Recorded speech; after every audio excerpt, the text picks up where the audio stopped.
todos, que a graça e a paz do Senhor Jesus Cristo esteja sobre cada um dos amados que nos assiste através do nosso canal do YouTube. Eu convido a todos a se colocar de pé, e mesmo que você se encontre, para que juntamente conosco possamos iniciar o nosso culto com uma oração, por meio da qual nós estaremos invocando a presença gloriosa do Espírito Santo do Senhor, para que assim o nosso Deus possa conduzir os nossos atos de adoração e louvor. Vamos orar. Querido Deus e Pai, que somos gratos por mais uma oportunidade na qual o Senhor nos concede a graça de estarmos na Tua gloriosa presença, para Te rendermos, ó Deus, ações de graças pelos Teus feitos nas nossas vidas. Te pedimos nesse momento que o Senhor nos envie o Teu Santo Espírito, ó Pai amado, para que o mesmo possa conduzir cada ato nosso nesta noite de adoração, para que a nossa adoração, ó Deus, seja de fato de conformidade com aquilo que o Senhor estabeleceu na Tua santa e bendita palavra. Que a nossa adoração nesta noite, ó Deus, seja de fato em espírito e em verdade. E assim o Senhor receba nas Tuas mãos os louvores que há de ser entoados nessa noite, ó Deus, bem como essas orações que a Ti, ó Deus, estão sendo dirigidas a partir de então, ó Deus. Que o Senhor receba todos os nossos atos nessa noite como sendo, ó Deus, a nossa oferta de gratidão, de louvor e de reconhecimento por tudo quanto o Senhor tem feito nas nossas vidas, mas acima de tudo, ó Deus, pela Tua salvação em Jesus Cristo e pelo que Tu és, o Deus Salvador, paterno, soberano e maravilhoso, ó Deus, digno de toda a honra, de toda a glória e de todo o louvor. Seja com cada um de nós nesta noite, ó Deus, nós assim oramos e Te pedimos e Te agradecemos no nome santo e bendito do Senhor Jesus Cristo. Amém. A nossa irmã Terezinha estará nos conduzindo em adoração através de 2 cânticos do nosso cenário.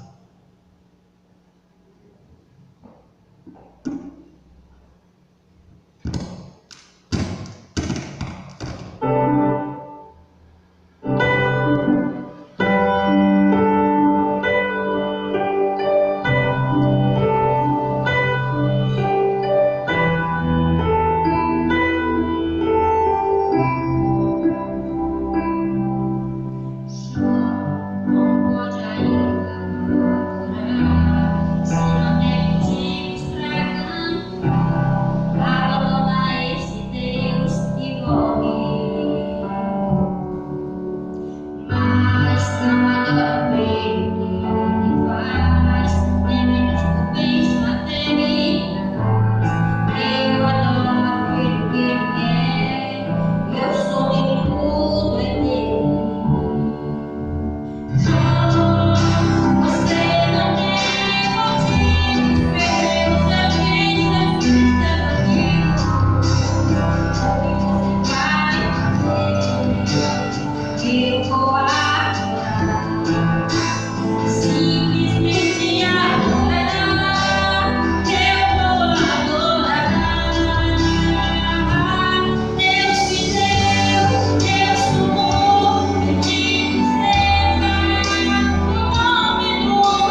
Amém, queridos? E as Escrituras Sagradas nos diz que Deus é hoje, ontem e é sempre. Ou seja, Deus não muda, Ele é imutável. As pessoas mudam, porém Deus não muda, Ele é eterno.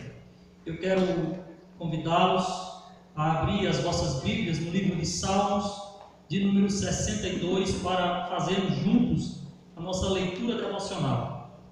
Livro de Salmos, de número 62, cujo título é Exortação à Confiança.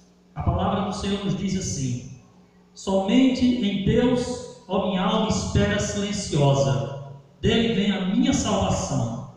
Só Ele é a minha rocha e a minha salvação, e o meu alto refúgio. Não serei muito abalado.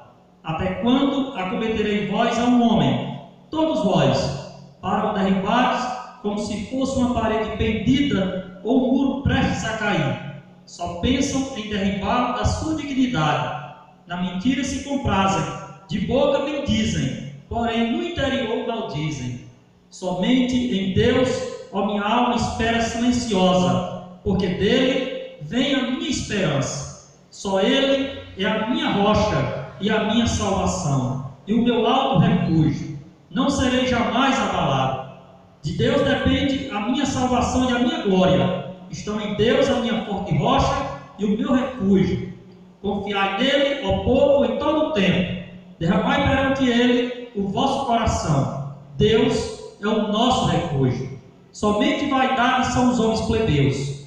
Falsidade, os de fina estirpe. Pesados em balança, eles mais juntos são mais leves que a vaidade.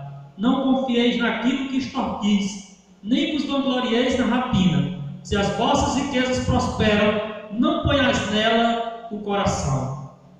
Uma vez falou Deus, duas vezes ouvi isto, que o poder pertence a Deus, e a ti, Senhor, pertence a graça, pois a cada um retribui segundo as suas obras. Amém. Louvado e bendito seja o nome do Senhor.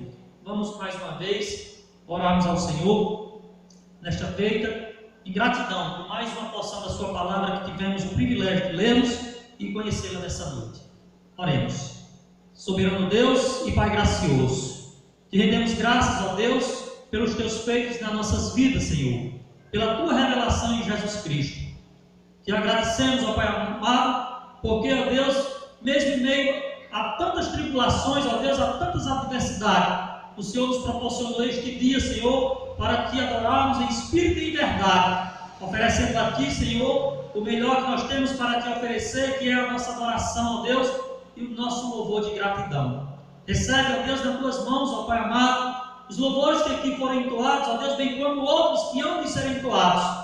Assim, ó Deus, como as orações que aqui, ó Deus, têm sido dirigidas, Senhor, aqui, ó Deus, e aonde o povo, ó Deus, do Senhor se encontra. Que o Senhor possa, Senhor, agradar de nós, ó Deus, e derramar sobre cada um dos teus filhos, ó Pai, as tuas bênçãos espirituais necessárias, para que preencha o nosso coração, ó Deus, de esperança, Senhor, de amor e, sobretudo, de paz, ó Deus, nesse momento de incerteza, Senhor, e de aflição, ó Deus, vivenciada por toda a humanidade. Que o teu Espírito Santo, ó Deus, traga a cada coração, ó Deus, a tua santa e bendita paz, dando-nos, ó Deus, a certeza de que o Senhor está no controle de todas as coisas e que tudo, ó Deus, recorre para a tua glória, para o teu louvor e para a tua honra. Em nome de Jesus Cristo, ó Deus, teu Filho amado e o nosso eterno Salvador, que nós mais uma vez oramos e te agradecemos. Amém. Queridos, vamos adorar o Senhor mais uma vez com mais um cântico do nosso cenário, conduzido agora pela irmã Terezinha.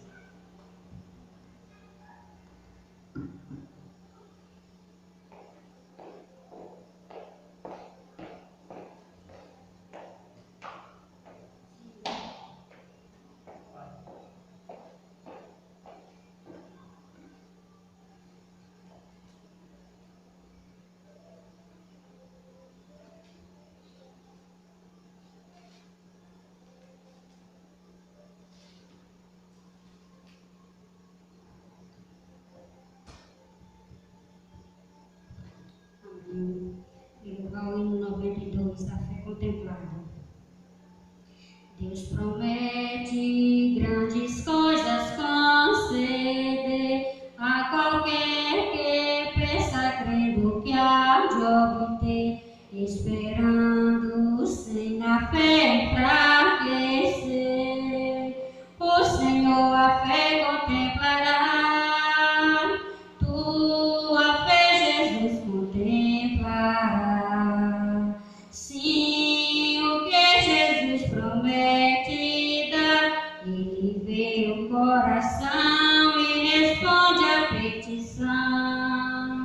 Tua fé, Jesus, contemplará. Quantas maravilhas Deus realizou por alguém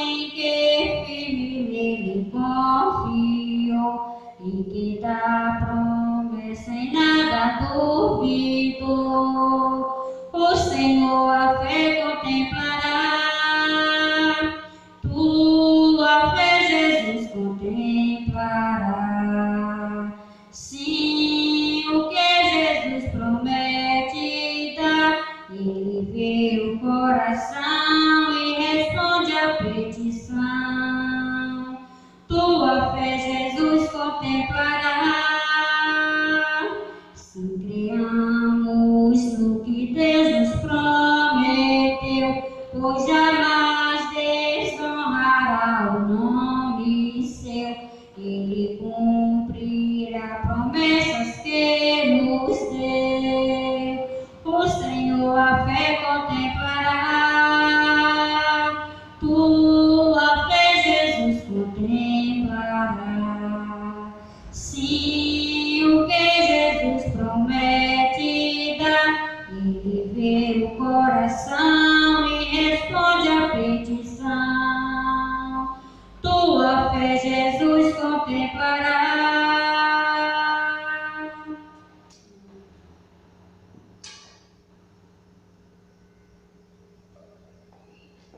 Amém, querido. Chegou o momento mais importante do nosso culto, que é o momento no qual Deus fala conosco por meio da exposição fiel da sua sagrada palavra. Eu quero convidá-los a abrirem as vossas Bíblias no Evangelho escrito por Marcos, capítulo 10. Vamos ler do versículo 17 até o versículo 22. Evangelho escrito por Marcos, capítulo 10, versículos do 17 ao 22. Esse texto nos fala a respeito do encontro do Senhor Jesus Cristo com um jovem rico. Nos diz assim a palavra do Senhor: E pondo-se Jesus a caminho, correu um homem ao seu encontro e, ajoelhando-se, perguntou-lhe: Bom mestre, que farei para herdar a vida eterna? Respondeu-lhe Jesus: Por que me chamas bom? Ninguém é bom senão no que é Deus. Sabe os mandamentos? Não matarás, não adulterarás, não furtarás, não dirás falso testemunho, não defraudarás ninguém, honra a teu pai e a tua mãe. Então ele respondeu: Mestre, tudo isso tenho observado desde a minha juventude. E Jesus, fitando o amor, e disse: Só uma coisa te falta. Vai, vende tudo o que tens, dai aos pobres, e terás um tesouro no céu. E vem e segue-me. Ele, porém, contrariado com esta palavra, retirou-se triste, porque era dono de muitas propriedades. Meu querido irmão, minha querida irmã, esse texto, ele é muito interessante porque ele vai nos falar de um encontro muito especial do Senhor Jesus Cristo com um jovem que as Escrituras Sagradas nos revelam que era dono de muitas posses, ou seja, era alguém, materialmente falando, riquíssimo. Esse jovem, ele é descrito nas Escrituras Sagradas como sendo não uma pessoa meramente rica, mas como sendo uma pessoa extremamente rica. Esse jovem, ele é descrito na Bíblia Sagrada como sendo um homem que gozava de um prestígio material altíssimo. Ele era um homem que tinha, materialmente falando, tudo. Entretanto, esse texto nos informa que em um determinado momento da sua vida, ele percebeu que todos os seus bens materiais não eram capazes de, vamos dizer assim, suprir uma necessidade que ele sentia em sua alma. Apesar deste homem ser descrito na Bíblia Sagrada como sendo alguém de muitas posses, de muitas propriedades, lhe faltava algo de extrema necessidade. E esse algo que lhe faltava o fizera a ir ao encontro de um homem pobre, carpinteiro, tão somente conhecido como mestre judeu, que propagava a palavra de Deus, mas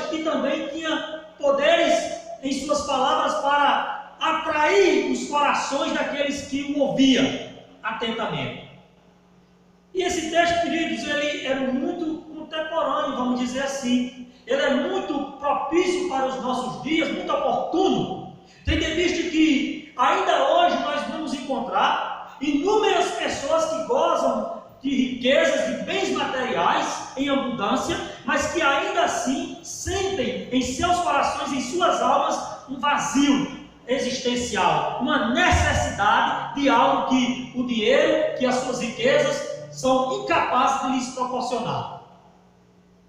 Antes de adentrarmos na exposição da palavra do Senhor, eu queria lembrá-los de um fato ocorrido no ano de 2009, com o ex-presidente Luiz Inácio Lula da Silva. No dia 2 de abril de 2009, o ex-presidente Luiz Inácio Lula da Silva estava em uma reunião do grupo G20. E nessa reunião ocorreu algo inusitado com ele, que chamou a atenção da mídia internacional, bem como da mídia brasileira. O que ocorreu com o presidente Lula, queridos, tem um pouco a ver com o que Marcos registra aqui nesse texto, quando ele fala a respeito desse encontro desse jovem rico com o Senhor Jesus Cristo.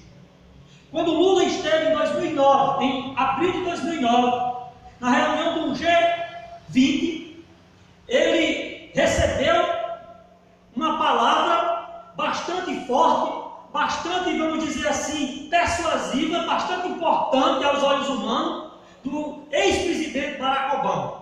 Quando, em meio à reunião, diante das demais autoridades, ele se dirige ao ex-presidente Lula com a seguinte frase: tu és o cara, ou você é o cara.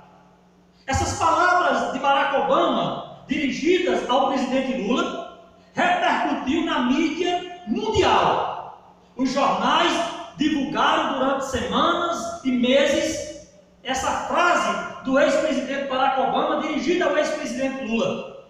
Os brasileiros sentiram-se orgulhosos diante de tão importantíssima expressão provinda do ex-presidente Barack Obama. Lula se sentiu orgulhoso. Em todos os lugares que ele passava, ele fazia questão de repetir as palavras dirigidas a ele pelo presidente ou ex-presidente Barack Obama. Ele se sentiu, na verdade, querido, ele se sentiu orgulhoso. E, humanamente falando, nós poderíamos dizer que é compreensível a atitude do presidente Lula, uma vez que o presidente americano é visto pelo mundo, ou até mesmo pela mídia mundial, como sendo o homem mais importante da Terra. Então, alguém que é conhecido, que é tido como sendo a pessoa mais importante do mundo, se dirige a você dizendo que você é o cara, deve, de fato, promover no coração humano uma atitude de orgulho, um sentimento de orgulho. Entretanto, queridos, essa frase de Barack Obama, ela só fez sentido quando alguém lhe perguntou por que ele é o cara. E ele disse, porque ele é o homem mais popular da Terra hoje.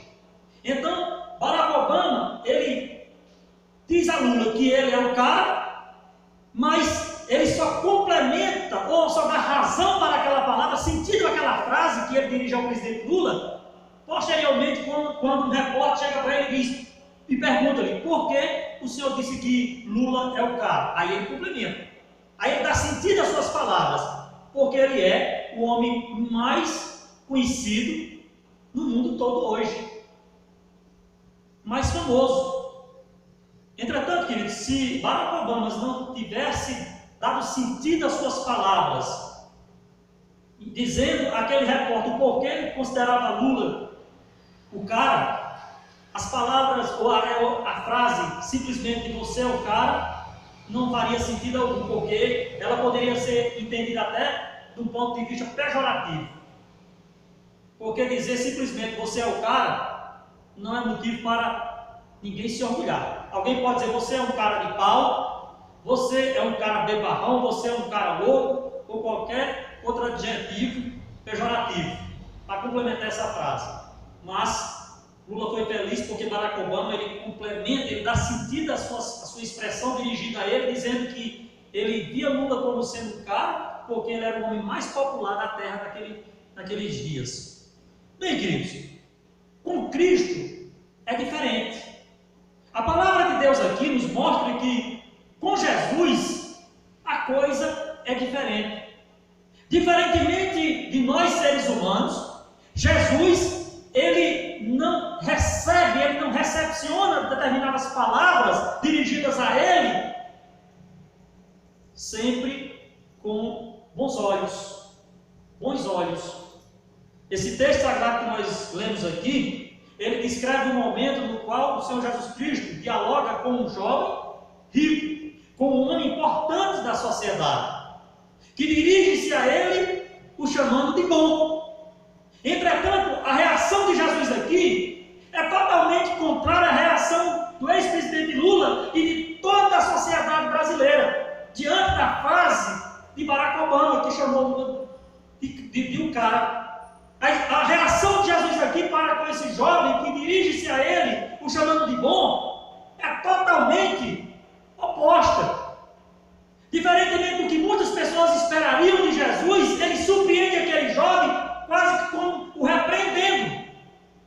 Observe o que diz o texto. No versículo 17 diz assim: e pondo-se Jesus a caminho, correu um homem ao seu encontro e ajoelhando-se, perguntou-lhe: bom mestre, que farei para herdar a vida eterna? Observe, queridos, que este homem não somente dirige-se a Jesus com uma palavra de elogio, ele se dirige a Jesus Cristo com uma postura louvável. Ele vai ao encontro de Jesus e cai de joelhos diante de Jesus, ele se ajoelha diante de Jesus, ou seja, alguém que é visto como alguém importante, materialmente falando, curva-se diante de um carpinteiro. E não somente se contenta em curvar-se, ele elogia o Senhor Jesus Cristo, chamando de bom. Só que, diferentemente, contrariando as expectativas dos presentes, Jesus Cristo olha para aquele homem e diz: por que você me chama de bom?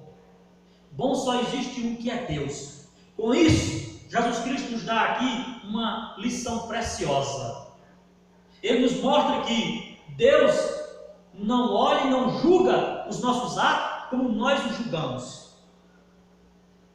A Bíblia Sagrada nos ensina aqui, em primeiro lugar, queridos, que diferentemente dos seres humanos, Jesus Cristo, que é Deus, não se impressiona com palavras superficiais. Jesus Cristo não se impressiona, fica surpreso. Ele não se deixa se impressionar com palavras superficiais.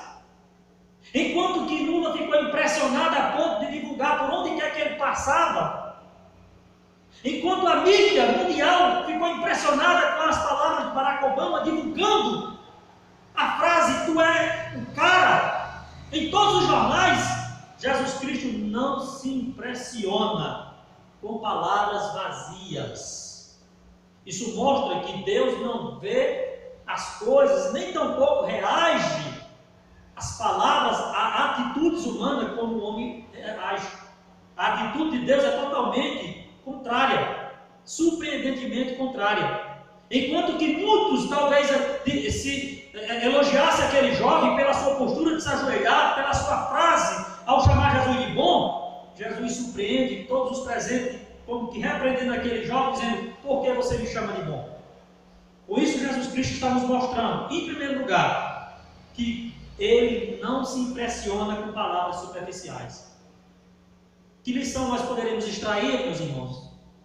Queridos, nós precisamos aprender aqui com Jesus que Deus não se deixa levar por palavras superficiais. O que Deus requer de nós são palavras sinceras. De nada adianta gastarmos 1, 2 horas orando diante do Senhor, por exemplo, com meras palavras superficiais. As palavras nossas dirigidas ao Senhor têm que provir do nosso coração, de um sincero coração. A Bíblia diz que Deus aceita, que Ele se agrada daqueles que se dirigem a Ele com o coração quebrantado, verdadeiro. Verdadeiro. Esse jovem, as suas palavras, ao chamar Jesus de bom, não provinham do seu coração, ou de um coração sincero. eram meras palavras superficiais. Na verdade, as palavras dele aqui dirigidas a Jesus eram palavras de bajulação e não de sinceridade. Razão essa pela qual Jesus Cristo não os recebe com bom grado, de maneira positiva. Pelo contrário, a repreende, dizendo: por que você me chama de bom? Bom só existe um que é Deus. Então, a primeira lição que nós podemos extrair aqui desse texto é: Deus não se impressiona com palavras superficiais. De modo que todas as vezes que nós nos dirigimos ao Senhor, devemos nos dirigirmos a Ele com um coração sincero, verdadeiro. Do contrário, Ele não nos aceitará. Longe de nos aceitar, Ele nos repreenderá. Essa é a primeira lição que nós podemos extrair desse texto. A segunda lição que nós podemos extrair desse texto é que Deus não se impressiona com o poder aquisitivo de ninguém. Querido, é comum em meio à sociedade as pessoas deixarem se impressionar pelo poder aquisitivo de outrem. Muitas são as pessoas que tratam até com diferença aqueles que gozam de um prestígio social elevado e desprezam aqueles que não gozam de um prestígio social.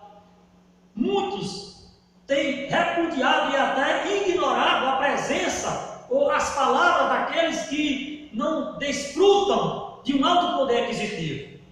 Menosprezam. Nós encontramos até mesmo, muitas vezes, dentro da própria igreja, pessoas que tratam com diferenças aqueles que gozam do prestígio social e aqueles que não têm nenhuma referência, materialmente falando, vamos dizer assim, socialmente elevada. Com Deus é diferente. A Bíblia diz que Deus não faz acepção de pessoas. E a Bíblia Sagrada é categórica em nos mostrar isso, quando aquele jovem que é descrito na Bíblia Sagrada como sendo um homem que tinha muitas propriedades, é repreendido pelo Senhor Jesus Cristo. Jesus Cristo nos mostra aqui que Deus não se impressiona com o poder aquisitivo de ninguém. O que significa dizer que para Deus pouco importa se você tem dinheiro ou não, se você é branco ou preto, se você é homem ou mulher. Deus não se deixa levar por essas coisas, queridos. Deus, Ele vê o coração. Ele vê aquilo que muitas vezes as pessoas ignoram em nós, o que de fato nós somos, e não aquilo que nós aparentamos ser.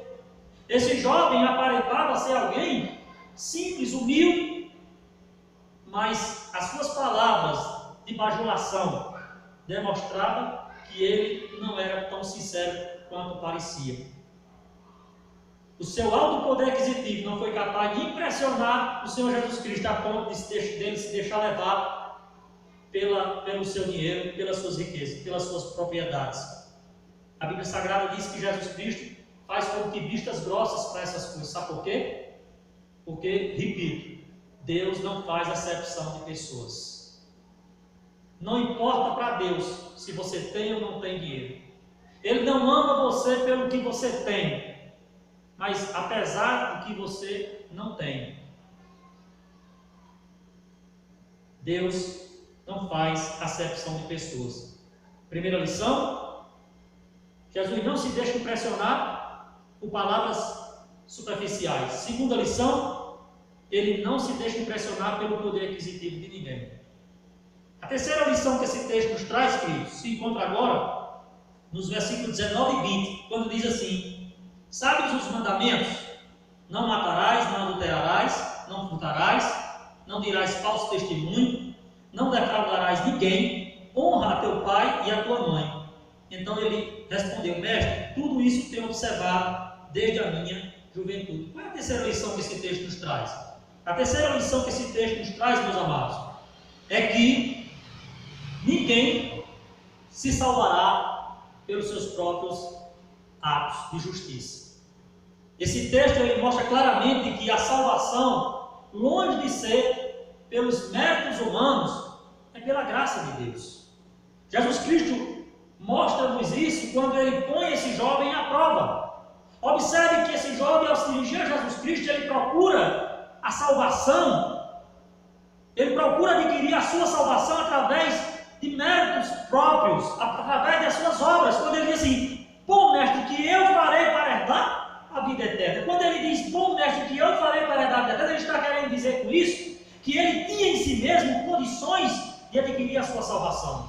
E Jesus Cristo, contrariando esse pensamento, o coloca à prova dizendo: você conhece os mandamentos? E ele diz quais? E Jesus cita aqui alguns. Jesus Cristo diz: não matarás, não adulterarás, não furtarás, não dirás falso testemunho, não defraudarás ninguém, honra teu pai e tua mãe. Jesus cita apenas alguns, não cita nem todos os 10 mandamentos. E ele olha para o Senhor Jesus Cristo e diz: tudo isso eu tenho observado desde a minha juventude, desde a minha mocidade. E Jesus Cristo diz: uma coisa ainda te falta. Ou seja, com isso Jesus Cristo está nos mostrando que sempre faltará uma coisa para sermos salvos. E essa coisa que nos falta para sermos salvos chama-se Jesus Cristo. E Jesus Cristo, querido, dinheiro nenhum no mundo é capaz de comprar. Enquanto que esse jovem buscava adquirir a sua salvação através dos seus méritos ou talvez até do seu poder aquisitivo, quando pergunta ao Senhor Jesus Cristo o que ele poderia fazer para herdar a vida eterna, Jesus Cristo surpreende dizendo: por mais que você tente, sempre irá lhe faltar algo. E esse algo, meu querido, você é incapaz de obter por si mesmo. Queridos, a salvação é pela graça. O apóstolo Paulo, ao escrever a sua carta aos Efésios, no capítulo 8, capítulo 2 de Efésios, capítulo 2, versículo 8, ele diz assim: pela graça sois salvos, mediante a fé. Isto não vem de vós, é dom de Deus, não é pelas obras, para que ninguém se glorie. Ou seja, a salvação é pela graça, não é pelas obras. Por mais rico que alguém seja, jamais será capaz de obter a salvação pelos seus méritos ou pelo total de dinheiro que ele possa desfrutar. A salvação, ela é pelos méritos de Cristo. E Cristo ninguém compra. Ninguém compra, queridos. Jesus Cristo, ele é inegociável. Ele não se vende. Ele não se vende. A salvação que ele nos dá é única e exclusivamente pela graça. Ninguém, por mais esforçado que seja, pode obtê-la por si mesmo. Somente Deus, através do Senhor Jesus Cristo, pode nos conceder, a você e a mim, a salvação eterna. Esse jovem não entendia isso, mas sabe por quê? Porque, de acordo com o pensamento judaico da época, alguém que gozava de um prestígio social ou financeiro elevado era visto ou era tido como alguém aprovado por Deus. Os judeus entendiam que quanto mais rico alguém fosse, mais abençoado por Deus e mais aceito por Deus ele era visto. Esse jovem, ele acreditava que, por ser rico, ele era alguém extremamente abençoado por Deus, ele tinha a total aprovação de Deus e, portanto, ele podia por si mesmo obter a salvação. Mas Jesus Cristo o surpreende dizendo: uma coisa ainda lhe falta. E que coisa é essa? Olha o que diz o texto, no versículo 21, Jesus diz assim, diz o texto: e Jesus, que tanto amou, disse: só uma coisa te falta, vai, vende tudo que tens, dá aos pobres, e terás um tesouro no céu, vem, segue. Ou seja, Jesus Cristo faz um desafio àquele jovem, ele diz: olha, pegue tudo que você tem e venda, pegue e dê o dinheiro aos pobres, aí depois você me siga, aí sim, aí você terás um tesouro no céu. Sabe o que Jesus Cristo estava dizendo com isso? Ele estava dizendo que a salvação requer desprendimento. Ele precisava se desprender das suas riquezas. Aquilo que deveria ser uma bênção na vida dele estava se tornando uma trava. Ele estava tão elenhado aos seus bens materiais que ele se tornou incapaz de entender o quão grandioso era Jesus Cristo. Ele olhou para as suas riquezas e viu como sendo o próprio Deus dele. Ele amava mais as suas riquezas, mais os seus bens materiais do que o próprio Deus que estava ali na pessoa do Senhor Jesus Cristo. E esse texto mostra claramente isso quando a Bíblia diz que Jesus lhe faz um desafio. Jesus Cristo diz: olha, venda tudo o que você tem, dê aos pobres e depois me siga. Ele diz o texto no versículo 22. Contrariado com esta palavra, retirou-se triste porque era dono de muitas propriedades. Ou seja, diante daquela tão preciosa, tão importantíssima escolha, ele decide optar pelas suas riquezas. Ele diz não para o Senhor Jesus Cristo, e sim para os seus bens materiais, mostrando que para ele, mais importante do que Deus, eram os seus bens materiais. E não é assim que tem sido com muitas pessoas? Claro que nós não podemos generalizar, mas a maioria das pessoas que gostam de um alto poder aquisitivo se acham tão autossuficientes que parece que entendem não precisar de Deus. Essas pessoas se esquecem que a vida é um sopro. Como disse bem Tiago em sua epístola, a vida humana é como uma nuvem que aqui está e daqui a pouco passa. Queridos, esse jovem amou mais as riquezas do que o próprio Deus. E como consequência disso, ele permaneceu e morreu perdido. A Bíblia Sagrada nos mostra que ele veio perdido ao encontro de Jesus Cristo e voltou perdido. Porque em nenhum outro texto da Bíblia Sagrada nós vamos encontrar o relato de que ele voltou a se reencontrar com Jesus Cristo, para que assim obtivesse a sua salvação. Não, ele veio perdido e voltou perdido. Sabe por quê? Porque ele amou mais os bens materiais do que o próprio Deus. A quarta e última lição que esse texto nos traz, queridos, é que querer nem sempre é poder. Vou repetir. A quarta e última lição que esse texto nos traz é que querer nem sempre é poder. Queridos, isso nos mostra que aquele velho ditado que diz que querer é poder não faz jus à palavra do Senhor. Esse jovem é inegável que ele queria salvação. Ele queria salvação. Tanto que ele se dispôs a vir e a se curvar diante do Senhor Jesus Cristo. Alguém com poder aquisitivo inferior ao dele. Entretanto, muito embora ele quisesse ser salvo, ele não foi salvo. Sabe por quê? Porque querer nem sempre é poder. Dizem também que quem tem a vontade tem a metade. Esse texto aqui mostra claramente que não é bem assim. Quem tem a metade não tem, quem tem a vontade não tem a metade. Esse jovem, ele tinha vontade de ser salvo, porém, ele não foi salvo e ele não era salvo. Ele andou longe da salvação. Sabe por quê? Porque mais do que querer, é importante seguir, ou estar disposto a seguir a Jesus. Tanto é que Jesus olha para ele e diz: vem em mim, segue. Muitas pessoas, talvez até algumas que estão me ouvindo ou que irão me ouvir através do YouTube, até querem a salvação, até querem ser salvos.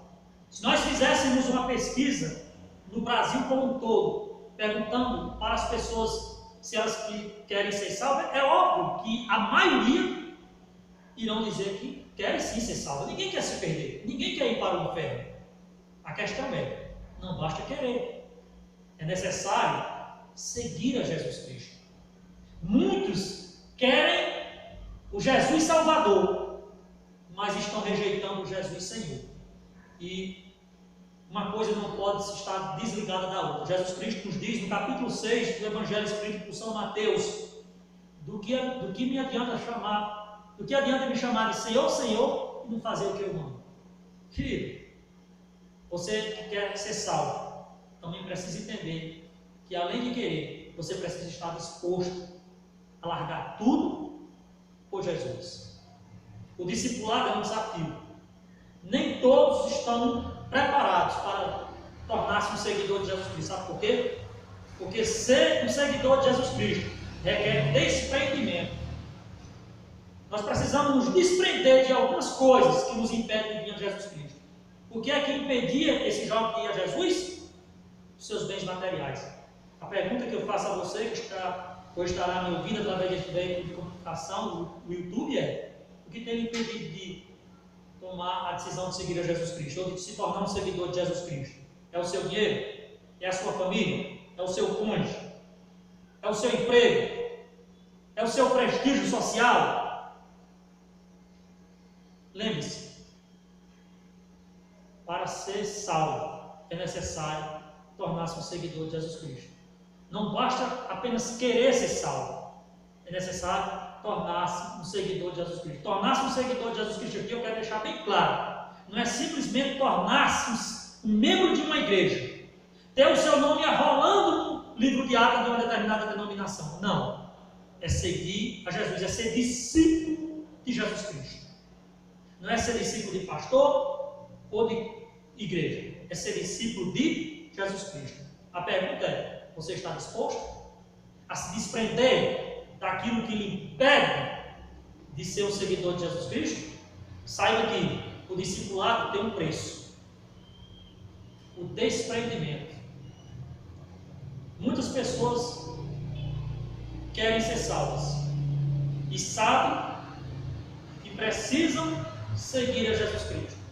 Entretanto, ainda se encontram agrilhoadas, presas, amarradas, acorrentadas a inúmeras outras coisas que as impedem de vir a Jesus Cristo. Você precisa se desprender, cortar os laços, quebrar as correntes daquilo que lhe prende e lhe impede de vir a Jesus Cristo, para que então, mais do que querer ser salvo, você venha ser de fato uma pessoa salva em Jesus Cristo.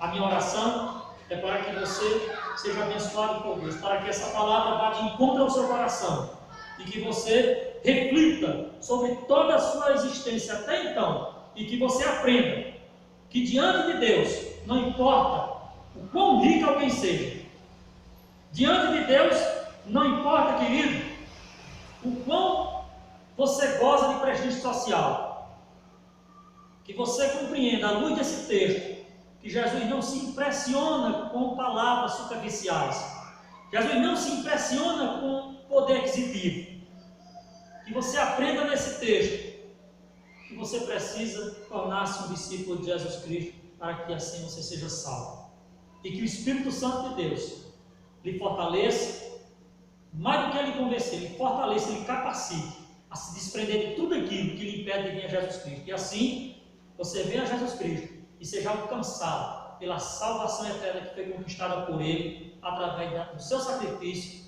na cruz do Calvário. Que Deus nos abençoe e que essa palavra entre no seu coração. Eu quero agora finalizar o nosso culto orando por você e com você. Querido Deus e Pai, te agradeço, ó Deus, por essa palavra, ó Deus, que certamente falou e falará a muitos corações. Te peço, ó Deus, que o teu Santo Espírito, ó Deus, vá de encontro, ó Deus, essa pessoa que está, ó Deus, me ouvindo através deste veículo de comunicação, que esteve, ó Deus, assistindo todo esse culto, ó Deus, participando de toda a nossa liturgia. Que teu Espírito Santo, ó Deus, toque o seu coração, o íntimo das suas almas, e que o Senhor os convença do pecado, da justiça e do juízo, e que, ó Deus, os capacite a se desprenderem, ó Deus, daquilo que os impede de vir a Ti, Senhor, para que assim a Tua salvação possa alcançá-los e eles possam gozar da salvação eterna. Em nome de Jesus Cristo, ó Deus, nós te agradecemos pelos louvores que foram entoados, pelas orações que tivemos o privilégio de dirigirmos ao Senhor nesta noite, e sobretudo, ó Deus, pela Tua presença gloriosa no meio de cada um de nós. Te pedimos, ó Deus, que o Senhor nos conceda uma noite abençoada, Senhor, que possamos, ó Deus, despertar dia após dia, Senhor, com a convicção de que o Senhor não somente nos salvou, mas tem estado presente, ó Deus, nas nossas vidas até a consumação dos séculos. É em nome de Jesus Cristo, teu Filho amado, e o nosso eterno e soberano Salvador Jesus Cristo, que nós oramos, te pedimos e te agradecemos. Amém.